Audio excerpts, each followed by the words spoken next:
Y le damos la bienvenida aquí a los periodistas, al doctor Héctor Frisby, director del Instituto de Investigación en Salud Pública en Colorado, a quien teníamos ganas de invitar desde hace mucho tiempo y que nos da muchísimo gusto tener aquí en los periodistas. Bienvenido, doctor. Así es, ya nos traíamos ganas y que no vaya a pensar mal Álvaro, pero ya habíamos estado platicando de tener una entrevista y platicar de esto del COVID.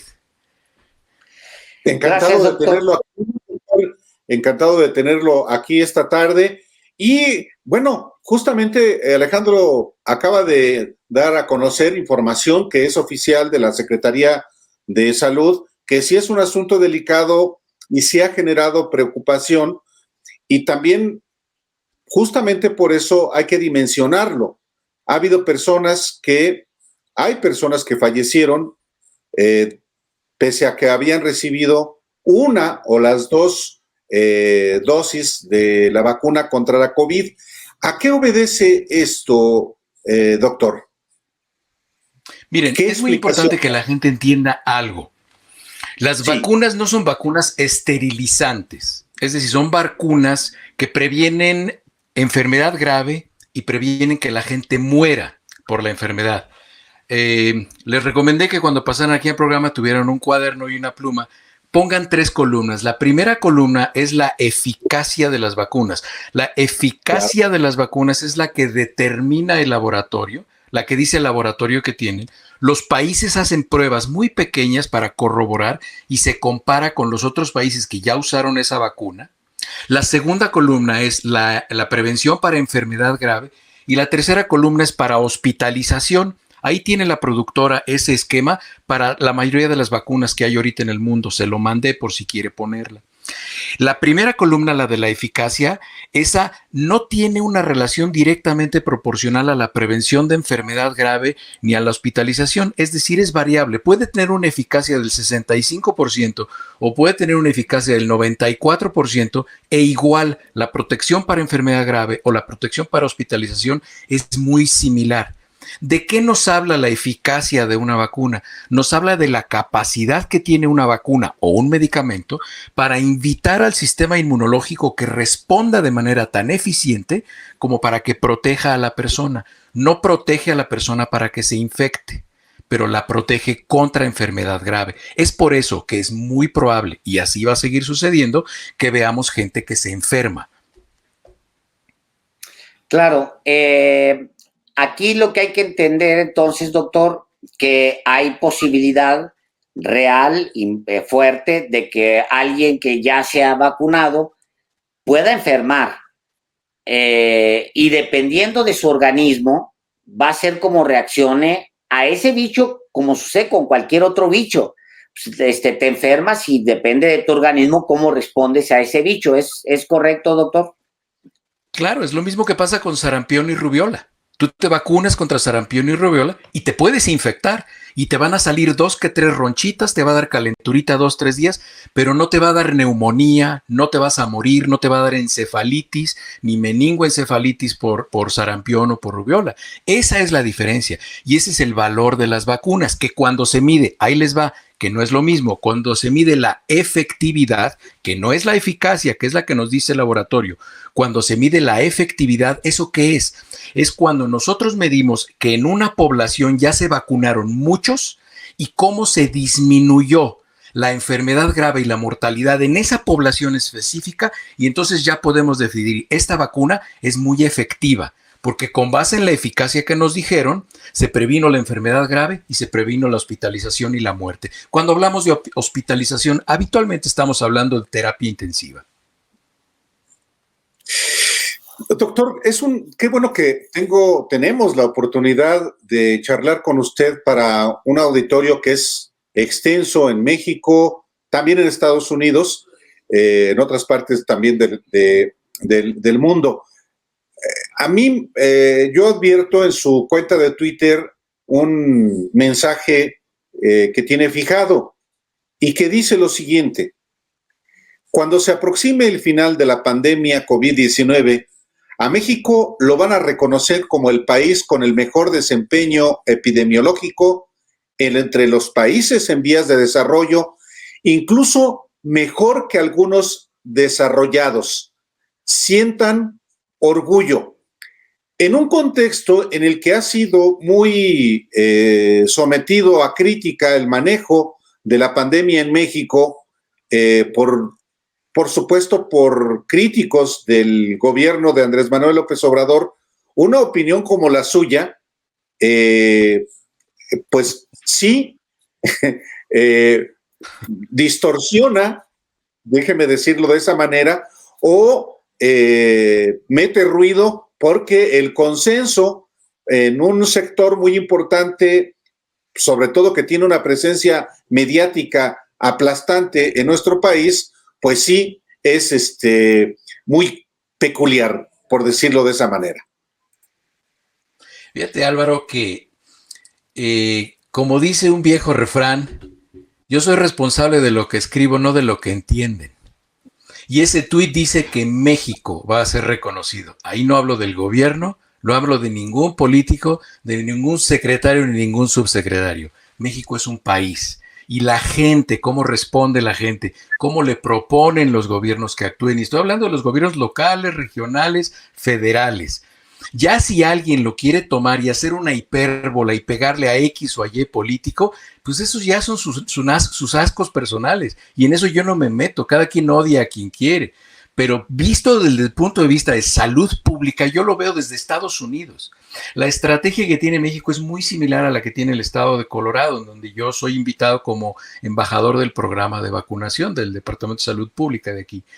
Y yo me doy cuenta cómo México está haciendo las cosas, México cómo está avanzando, México cómo, vamos a utilizar una palabra altisonante, México se agandalló con las vacunas y fue el primer país de Latinoamérica que empezó a comprarlas, incluso antes de que hubiera vacunas, y es por eso que México es uno de los países líderes en vacunación en Latinoamérica, y es por eso que México es uno de los países líderes en vacunación en el mundo. Es decir, ¿ustedes cuándo habían visto que México estuviera en el top 10 de algo que no fuera la corrupción o el feminicidio o los crímenes? O sea, México está en el top 10 de vacunación en el mundo, tanto en número de vacunas como en porcentaje de población vacunado. Entonces, es decir, fíjense que hay un índice en el cual se compara qué porcentaje del mundo se ha vacunado, que está alrededor del 18 y el 19%, y cuánta gente se ha vacunado por país.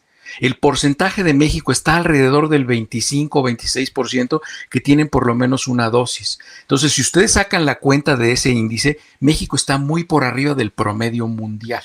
Y eso debe hacer sentir orgullosa a la gente. Yo no estoy hablando de gobiernos, yo nunca he militado en ningún partido, yo no soy partidario de nada. Yo estoy hablando de salud pública. Ahora, todas estas personas que tú dices que tienen muchos difusión en medios de comunicación, yo me he aproximado con ellos y les he dicho, el día que quieren nos sentamos, inviten a quien quieran y hablamos de salud pública. Yo no hablo de políticos porque yo no tengo ningún tipo de prurito contra nadie, ni afición contra nadie, ni a favor de nadie. Hablamos de salud pública. Y el día que quieren yo les doy mis argumentos y mis explicaciones y que ellos den los suyos. Pero pues no han aceptado. ¿Quién sabe por qué? Yo creo que están muy ocupados.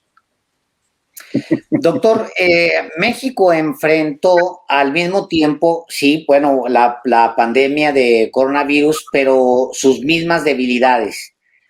Es decir, México es uno de los países con los mayores problemas de obesidad del mundo. Tiene los problemas relacionados, índices muy altos de enfermedades relacionadas con la obesidad.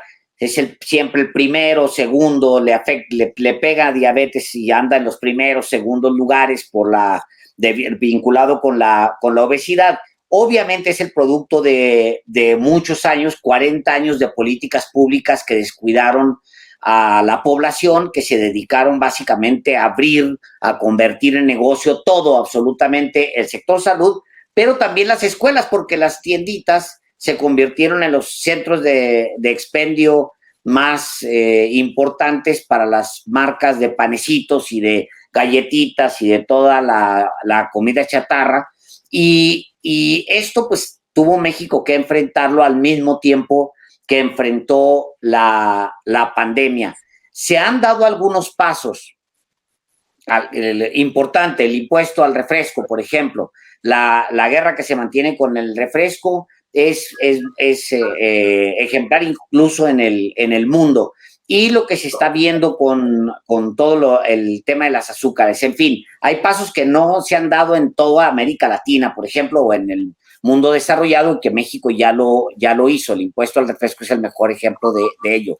Pero obvio, nos falta mucho. ¿Cuál es la lección que deja esta pandemia en particular, no al mundo, al pueblo de México y a las debilidades que tiene el pueblo de México? Mira, hay algo que se llama, Alejandro, determinantes sociales. Las determinantes sociales son las condiciones de desigualdad en las que vive la población, que es pobre acceso a la educación, pobre acceso a la salud, pobre acceso a la seguridad y pobre acceso a una alimentación de calidad. Y eso ofrece la plataforma de pobre salud a una población y eso marca a la gente qué enfermedades va a tener, a qué edades se les van a presentar y cuál es su expectativa de vida. Esas determinantes forzan a que esos medidores o esos indicadores de calidad de vida se vean disminuidos en países como México, que son países que han favorecido con su sistema de administración gubernamental, han privilegiado la proliferación de la pobreza y la miseria. Y México es un país que vive con unos índices de pobreza muy elevados. Últimamente hemos visto una discusión en la cual la gente brinca así como para decir yo soy de la clase media, pero todos sabemos que no es cierto, que históricamente han ido bajando los niveles de pobreza para que pues más gente se meta por definición. Pero en países que han favorecido y han privilegiado la pobreza, la miseria, el hambre, la baja calidad de la administración, de la alimentación, el pobre acceso a servicios de salud lastimados por la corrupción. Yo fui director de un hospital regional de alta especialidad en México. Sé de lo que les estoy hablando, cómo se distrae el dinero.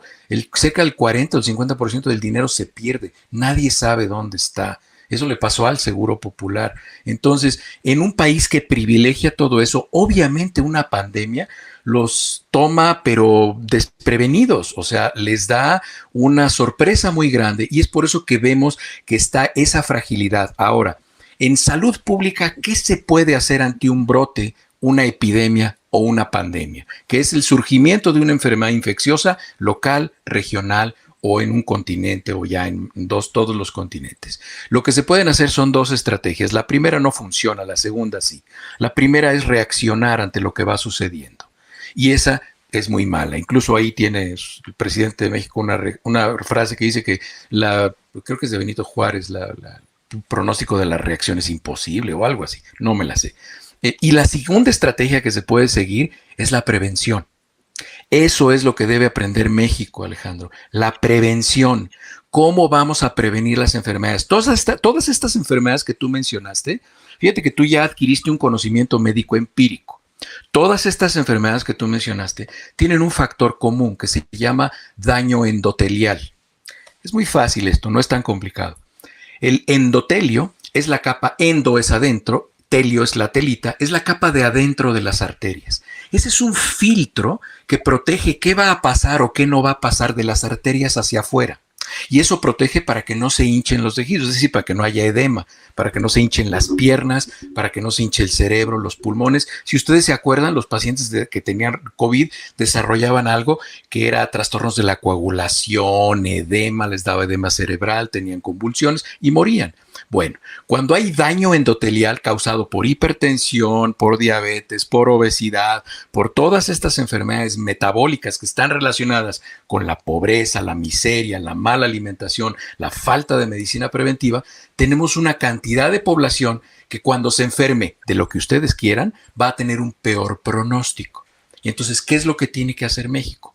Dejar de favorecer la miseria y la pobreza, fomentar una buena alimentación, incrementar el acceso a servicios de salud de calidad y en eso, bueno, pues el país va a tener una mejor posición para enfrentarse a otra pandemia, porque déjenme decirles, esto se va a repetir, esto va a volver a suceder y esta pandemia estuvo papita, como dicen en el pueblo, porque fíjense, les platico nada más como antecedente, el SARS original el SARS original, no este SARS-CoV-2, el SARS original tenía una mortalidad del 42%.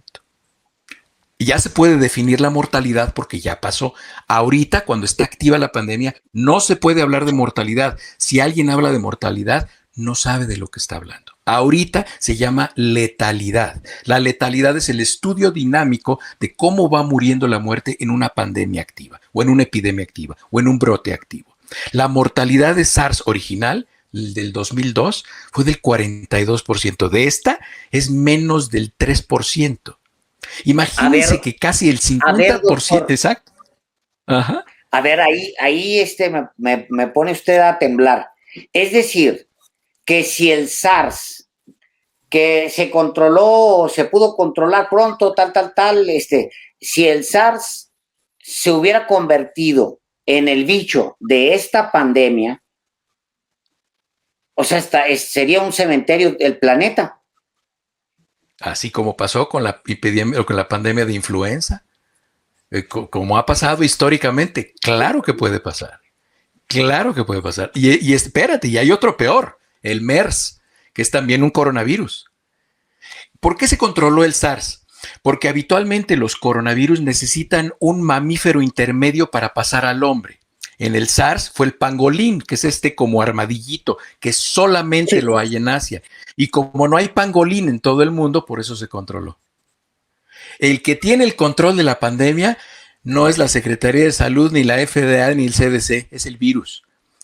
El MERS, el virus que causa la enfermedad de distrés respiratorio del Medio Oeste, por eso se llama el MERS, tenía como mamífero intermedio el camello. Afortunadamente no hay camellos en todo el mundo, porque el MERS tenía una mortalidad del 67%.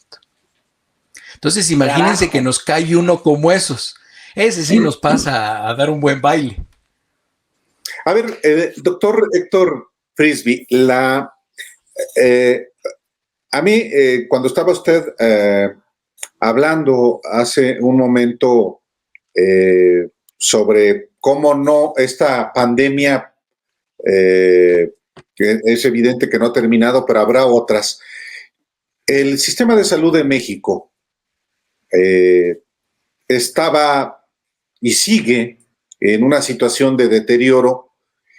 ¿Qué debe hacer México y qué deben hacer todas las autoridades involucradas, no solamente el gobierno federal, sino gobiernos de los estados y hasta municipales, para generar un sistema de salud que tenga como eje la prevención ante esta y otras pandemias o otras crisis de salud que tendremos en el futuro? Mira, Álvaro, no se trata de inventar el agua tibia, usted está perfectamente bien definido. En México está una de las mejores escuelas de salud pública del mundo. Y ya sabemos desde hace mucho tiempo qué es lo que hay que hacer. Y lo que hay que hacer, tenemos lo que se llaman los indicadores de salud. Hay indicadores de salud infantil, hay indicadores de salud para adolescentes, hay indicadores de salud para adultos. Hay indicadores de salud para mujeres embarazadas, es decir, para adultos mayores. Cada grupo tiene sus indicadores de salud. El problema es que no les hacen caso. Y el problema es que desafortunadamente la salud pública en México, ya al implementarla en las secretarías de salud estatales, se ha visto como un botín. Y el dinero se lo roban. Y eso todo mundo lo sabemos. Todos los que hemos estado en salud pública lo sabemos. Sabemos que las licitaciones son unas marranadas. Sabemos que se roban el dinero. Sabemos que muchos de los directores de hospitales son el compadre de no sé quién. Los secretarios de salud. Bueno, ustedes han visto los secretarios de salud. ¿Qué declaraciones hacen? O sea, de verdad que hay secretarios de salud que la verdad es que yo no sé por qué están ahí. Bueno, sí sé porque son el compadre del compadre o es el que se ha ido a jugar golf con el gobernador tradicionalmente y lo hace secretario de salud y es doctor, pero no cura ni una borrachera. Entonces, ese es el problema en México, que se ha visto a la salud pública como un botín. El día que se utilicen los indicadores de salud y se midan, y si no mejoran esos indicadores de salud de un año a otro, algo tenemos que hacer. Ojalá se entienda que esa es una emergencia. ¿El problema cuál es? Que hubo una reforma a la Ley General de Salud y en la cual se determinó que las secretarías de salud estatales son autónomas. Es decir, Cada gobernador, como ustedes lo saben, es un virrey y hace lo que se le da la gana. Y ellos manejan el presupuesto como quieren. Y entonces, ese es el verdadero problema. Que ustedes métanse a investigar qué porcentaje de los ingresos de salud son no comprobables o no saben dónde están, o de repente dicen que les llega X presupuesto para diarreas infantiles y ustedes ven que les meten 300 millones de pesos en un año a las diarreas infantiles y miden el año anterior y miden en ese año y en ese momento pues se dan cuenta que no se modificó nada o se modificaron 300 muertes, es decir, nos costó $1 millón por niño disminuir el número total de diarreas. Entonces todo eso es medible, todo eso es cuantificable. El problema está en que no se le presta atención. Sigue siendo un gran botín, igual que la seguridad, igual que muchas cosas. Y entonces, bueno, hay que combatir la corrupción y hay que fincar responsabilidades, porque si yo como director de hospital decido ser director de hospital y no entrego buenas cuentas, bueno, o soy incompetente o soy idiota. O sea, no hay de otra. O sea, no hay de otra. ¿Para qué le buscamos pezones a las culebras? O sea, ahí está la respuesta. O sea, no es tan complicado. Entonces, eso es lo que tiene que hacer México. Empezar a medir, empezar a evidenciar y empezar a exigir resultados. Que no se nos olvide que quienes hemos sido servidores públicos, la parte más importante son los pacientes, es la gente y más los médicos. Nosotros somos la parte menos importante de la cadena de salud. La parte más importante es la gente. Nosotros estamos para servirle a la gente. No estamos para ser estrellas o para que nos den premios o diplomas o babosadas de esas, ¿no? Doctor, hay muchas dudas con respecto a las vacunas en general. Sobre todo hay dudas con respecto a las vacunas chinas.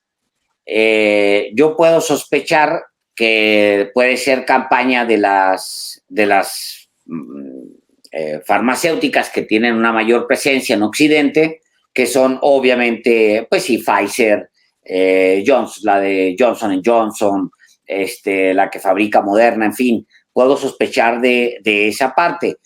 Y puedo también, como se sospechaba en un principio, hubo una campaña en contra de la Sputnik, en la que, por cierto, participaron muchos mexicanos en mesas de discusión como expertos en el tema, como Castañeda, el canciller, que me imagino que hizo su doctorado en vacunas, que hablaba decía, la Sputnik solamente la recomienda Putin. Un día que por casualidad, no sé, un video que se me atravesó, yo no veo la televisión, se me atravesó ahí un video donde estaba Castañeda hablando maldiciones de la Sputnik y Aguilar Camín también, que es de risa loca. Vuelves a ver ese video y te da risa. Pero bueno, salieron muchos especialistas en eso. Mi pregunta muy puntual sobre las vacunas. Ya sabemos que hay un clásico que es ¿cuál es la mejor vacuna? La que están a punto de ponerte, esa es la mejor, no hay otra. Pero también es cierto que hay unas vacunas que pueden ser menos eficaces o eficientes que otras. ¿Cómo no nos aclara ese punto? En particular, las dudas que hay con respecto a las vacunas chinas. Sí, no pasa. Regreso a las tres columnas. Primero, eficacia. Segundo, hace un momento. Sí. Doctor, prevención de enfermedad grave. A ver si nos las pueden poner para que el doctor nos las explique, si las tenemos ahí en la redacción, por favor. Esa mera. Ahí está. Ahí está. Ahí no está la eficacia, pero esa se las puedo decir. Ahora, déjame decirte una cosa, Alejandro. No sé si te acuerdas, a la primera vacuna que le hicieron grilla y fue más bien política y económica, fue a la de AstraZeneca. Porque fue exactamente, coincidió con que se salieron y hicieron lo del Brexit y no sé qué tanto, y por eso lo empezaron a tratar de vincular con trombos y este tipo de cosas, pero esa fue una campaña vinculada al Brexit. O sea, en realidad lo que estaban haciendo ahí era un pleito político-económico, pero ahí pueden ver en esa gráfica, la vacuna de AstraZeneca tiene una eficacia del 79%, 79%. Y esa vacuna con un 79% de eficacia tiene la potencia como para inducir el sistema inmunológico y que responda, fíjense nada más, al 100% para prevenir enfermedad grave y al 100% para prevenir hospitalización. Entonces, eso fue una falsedad. La vacuna de Sinovac, que es parecida a la de CanSino, tiene un 83%.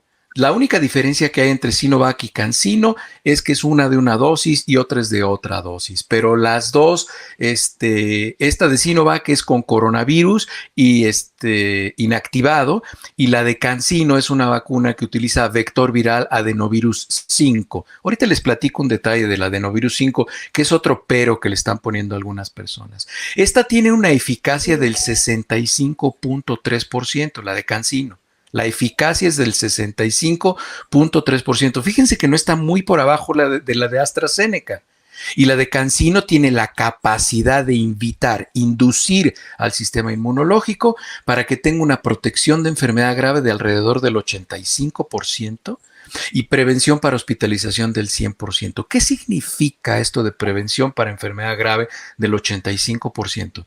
Que si una persona vacunada con CanSino se infecta con SARS-CoV-2, le va a dar un 15% de enfermedad.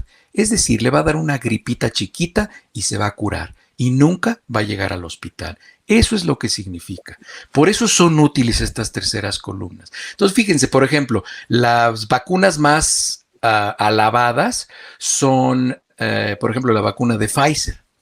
La vacuna de Pfizer tiene una eficacia del 91.3% y tiene una capacidad de prevenir enfermedad del 100% y de hospitalización del 100%.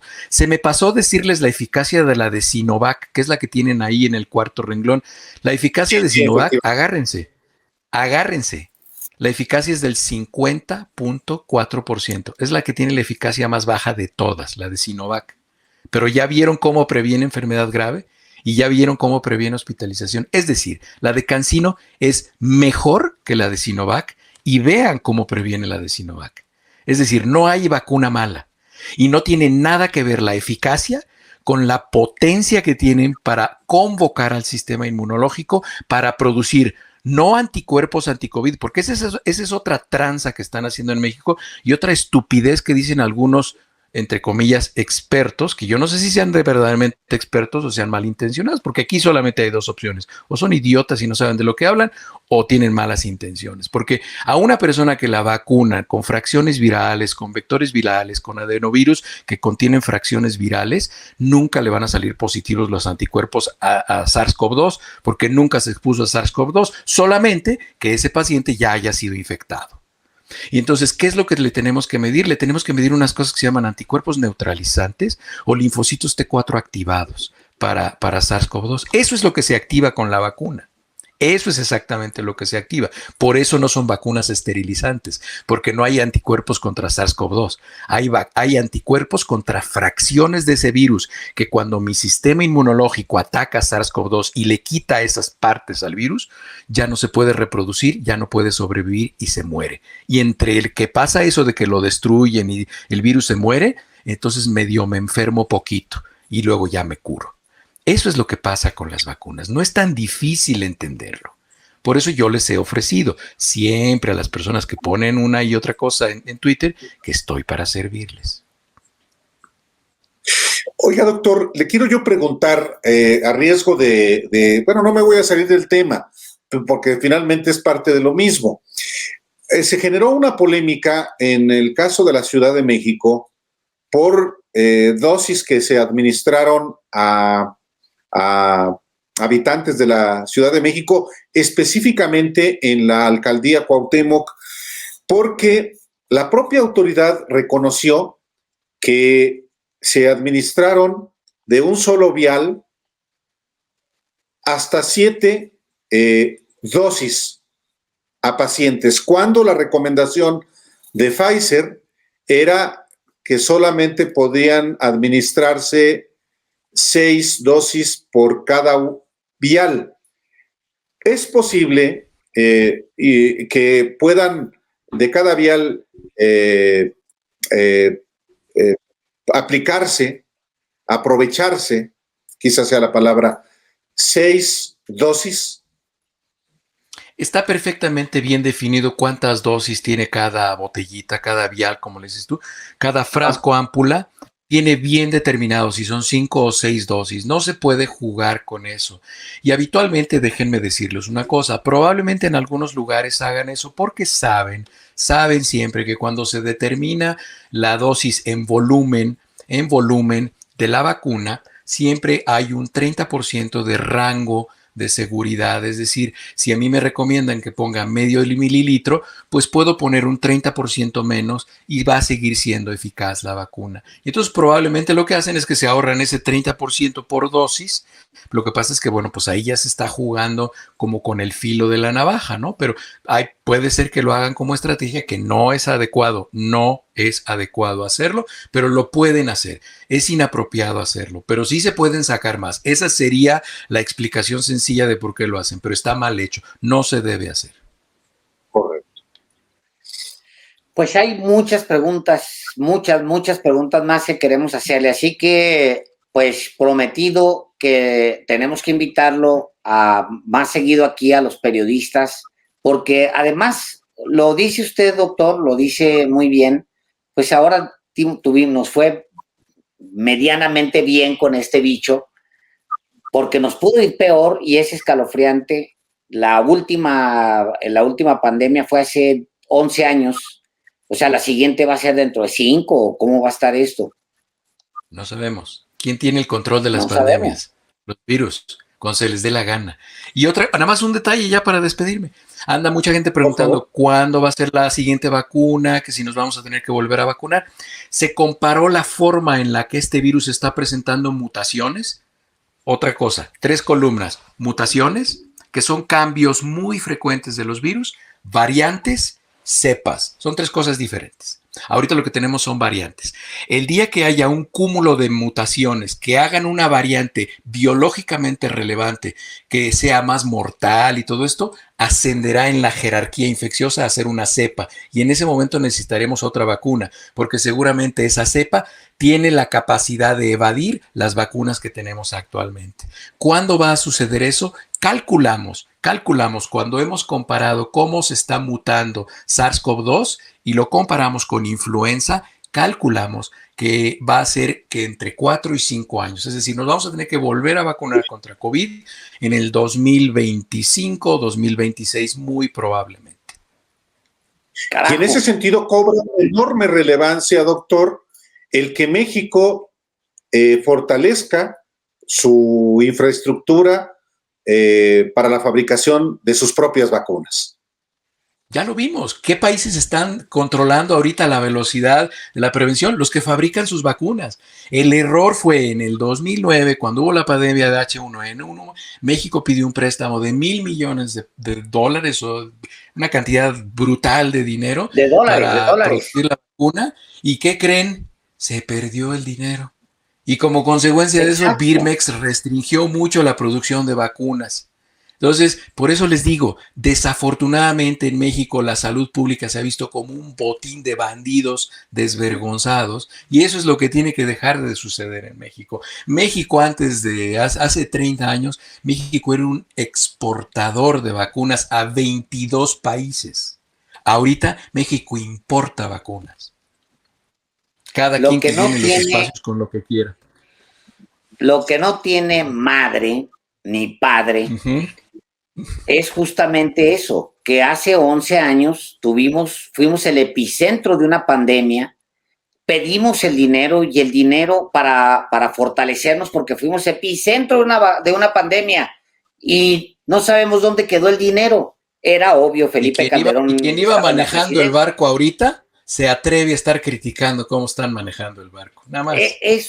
Híjole, bueno, yo de verdad. Ya lo dijiste tú, escasez de progenitora. Carajo, qué barbaridad. Oiga, doctor, una última cosa, aprovechando que lo tenemos aquí ya y ya lo dejamos libre, se lo garantizo. No más. Es que tengo otra entrevista a las 7, pero bueno, ya nos colgamos, está bien. Bueno, rapidísimo, en 2 patadas, ¿cómo explica usted la Delta? Porque va a ser el 90% en agosto, ya va a ser el 90% de los casos en Europa. Hay dos variantes predominantes en el mundo ahorita. B117 o B117, así se describen los linajes virales, y esa es la predominante ahorita en Estados Unidos y en Latinoamérica, la B117, que es conocida como alfa. Y esa, junto con la delta, que es la B16172, esas dos variantes van a ser las predominantes. ¿Qué es lo importante de estas variantes? Lo importante de estas variantes no son más peligrosas, no tienen una letalidad más elevada, no causan enfermedades más severas. ¿Qué es lo que causan? Saquen su cuaderno y anoten. R0 es el índice de reproducción. ¿Eso qué significa? ¿Cuántas personas infecta una persona infectada de COVID? ¿Cuántas personas infecta? Infecta a 3. Por ejemplo, el R0 de influenza es 1. Por eso siempre, aunque haya muchísimos casos de influenza, la curva la van a ver plana, no es una curva logarítmica, no es una curva 1, 3, 9, 27, no crece así. Por eso la curva de COVID siempre la van a ver así como que va despegando el cohete. Eso se conserva en estas dos variantes. Siguen siendo de 1 a 3. Lo que se varía es el segundo factor importante, es el intervalo de la serie. ¿Eso qué significa? Y ustedes ya han hablado del intervalo de la serie sin saberlo. Cuando ustedes ven que la gente se va de vacaciones en Semana Santa, todos ustedes han dicho, en 10 o 14 días vamos a ver cuánta gente se infectó. Eso es el intervalo de la serie. SARS-CoV-2 tenía un intervalo de la serie de 10 a 14 días. La variante alfa y la variante delta tienen un intervalo de la serie de 5 días. Es decir, una persona enferma infecta a otra y esa otra empieza a tener síntomas en 5 días. Hay casos que hasta en 3 días los empiezan a tener. Entonces, eso es lo que está pasando. Por eso la velocidad del número de casos se presenta de manera más acelerada, porque el intervalo de la serie es mucho más breve en estas dos variantes. Esa es la explicación. Doctor, muchísimas gracias por habernos acompañado esta tarde aquí en Los Periodistas y es bienvenido, por supuesto, aquí es su casa. Muchísimas gracias. Gracias a ustedes, les mando un abrazo y a toda la gente que nos hace el favor de vernos.